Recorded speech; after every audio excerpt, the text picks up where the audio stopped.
lost more seconds than he's got points on his licence. Morgan's got his hand in the air there. No, it's okay. Midfield start there for Morgan. Looking like he's on his way to a rave in the 90s. Okay, watch the lights is the cry. Out they go the lights and away we go. Oh, good start there by somebody in the sort of top 10 there, making up a couple of rows there. Not going to point out any fingers just in case it was a little bit too good, but I don't think it was this time. As the leaders already into Redgate down through Hollywood for the first time of asking. And these guys, how long is this race actually, mate? Because this will be slightly longer than the others. It's a 10-lap race? Or 12? No, it looks like 7. 7, okay. Yeah. Oh, they got extra laps yesterday. Okay. Yeah, it's only sidecars that have got 12. Okay. 2 times. Oh no, it's the 600s of course that are doing the extra. Anyway, let's not worry about that. Let's worry about what's on track. We've got a breakaway group of 2 at the front, and they are pretty much side by side as they make their way up towards Coppers. Trip the timing beam over the back there for the first time and head back down. Yeah, I suspect that's the 2 from I imagine that's probably Malander and Vilt. We'll get confirmation Exactly. of that when they come back into our view. Hopefully Halliday can take the fight to them though. And it is confirmed that is Malander and Philp that are fighting it out for the win again so far. Halliday there in 3rd place. I think he's staying with them at this early stage. Yeah. We'll wait and see how it goes, because obviously riding these things around here is quite a tiring sideline. Brendan Malander up into Goddard's for the first of 7 times.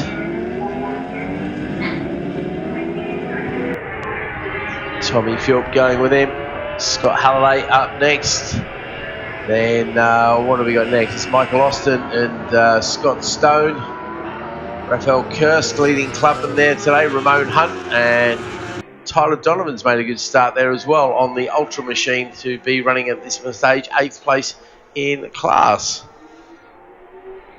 Clinton Wood out there. Let's have a listen on the radio, see if we hear any curb excesses. I think after the penalties people received yesterday, I don't think there'll be too many transgressors today, certainly not in this class. I don't think they'll want to fight all race to get put further back than the places they've just made up.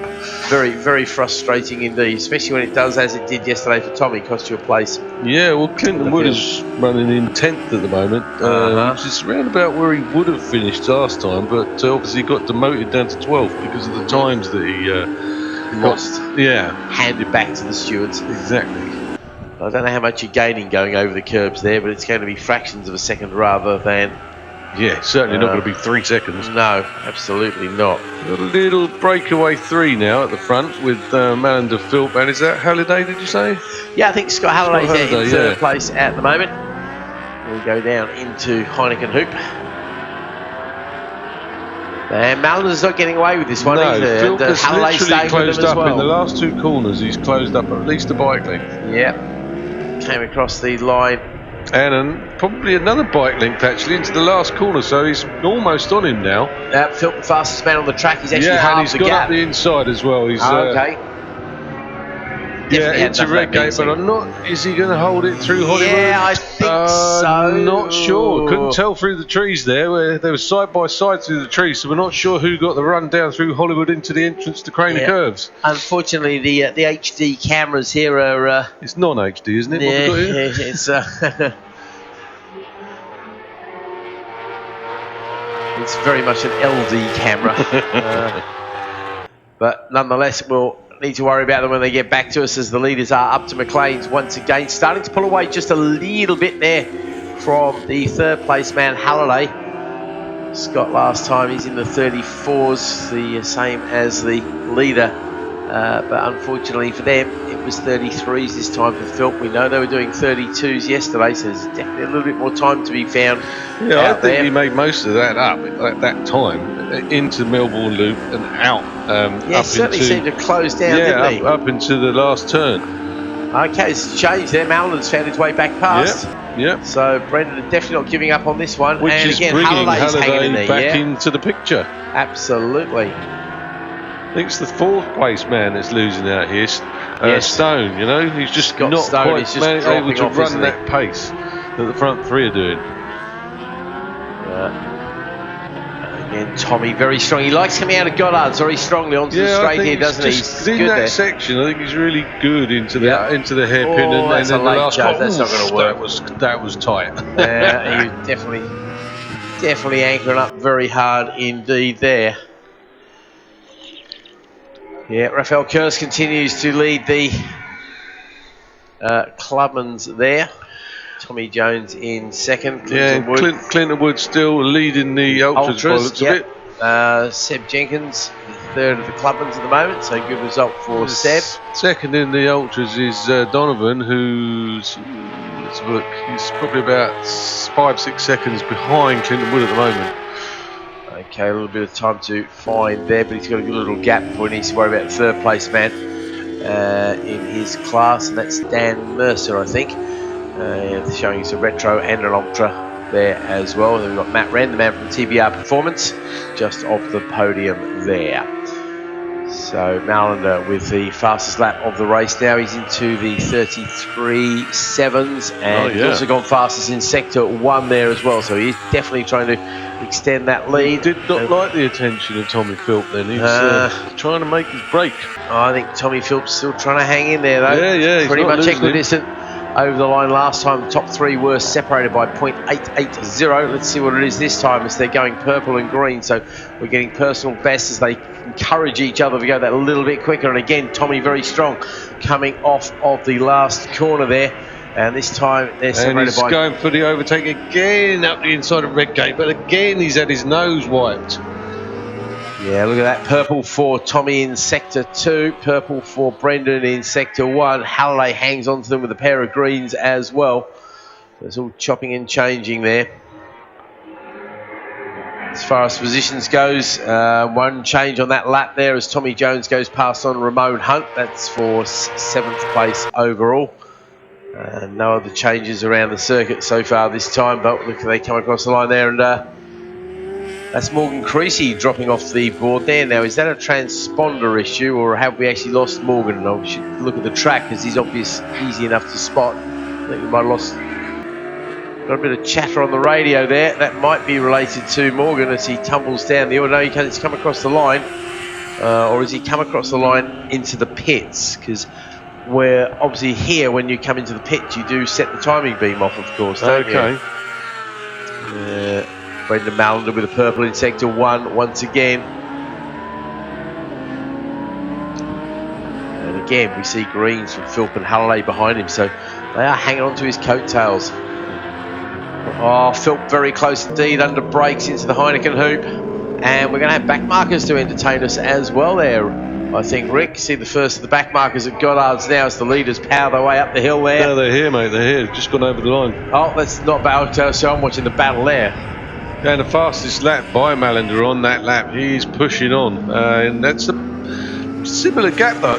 Sorry, I'm watching the colours of those guys across the line there. That was me getting confused as we've now got a good battle between Austin, Kursk, Jones and Hunt for the minor placings there. Yeah, you see what you mean? It was your turn to get confused. Yeah, no, exactly. We're all going to take a turn. You of all people know, it gets very confusing up here sometimes, doesn't it? Yeah. Another big gaggle of bikes, again for the minor placings. It's going to be Mercer, Wren, Ellis, Giampaglia, all having their own little battle down the back of the field there, chopping and changing. Matusas goes past on Bull, Russo goes past on Stag, Giampaglia makes up a couple of places as he deposes Wren there, and also goes past on Ellis, who stays where he is. Bit of a change there between Jones and Hunt, I think, as well. As this is the leaders now. Yeah, the 1-2. Well, it's now 1-2 on their own, really, because Tommy Philp has just gone straight on. He's managed to hold it on track, but he might lose the position to third place Scott Halliday. No, he's managed to keep hold of it, but he nearly went straight on there, Tommy Philp. Yep. That has really left the way open for Brendan Mallon to power ahead now. Yeah, you got to hope for Brendan that he's got Pitboard out there telling him what's going on. Yeah, well, it might be a little bit late to change the pitboard, of course. Yeah. Depends if they were listening to our dulcet tones, Keith. And, oh no, hang on. Someone's just nearly gone straight on again there. That's not Tommy Philp, is it? Somebody nearly went straight on just then. I wonder if he's got brake issues. Yeah, maybe he's overcooked his brakes. It was where he was making up all his time. If you remember earlier in the race, down into the Melbourne. Actually, if you look there, there was a swap there because Halliday has gone past on Phil. So I think Tommy might be running some brake issues. He probably struggled at Goddard's as well. He's maybe balled them up. Yeah. He's been too good on the brakes and they've not liked it. Scott Stone there still in 4th place. Jones goes past Austin Hunt to Michael Austin, I should say, to claim 5th place overall. Keep an eye on Tommy's sector times there as well. So yeah, Tommy has not. He's very late going over the 2nd sector there. If you look at the time, he's lost 5 seconds there. Well, he's definitely got a technical issue there. Again, so I think there's braking issues for Tommy. Unfortunately, I wouldn't be surprised. Depends how bad those brakes are. He might see if he can push on because we are on the last lap, so he'll probably push on just to score a few points. And he's actually still in a position to pick up a medal as well.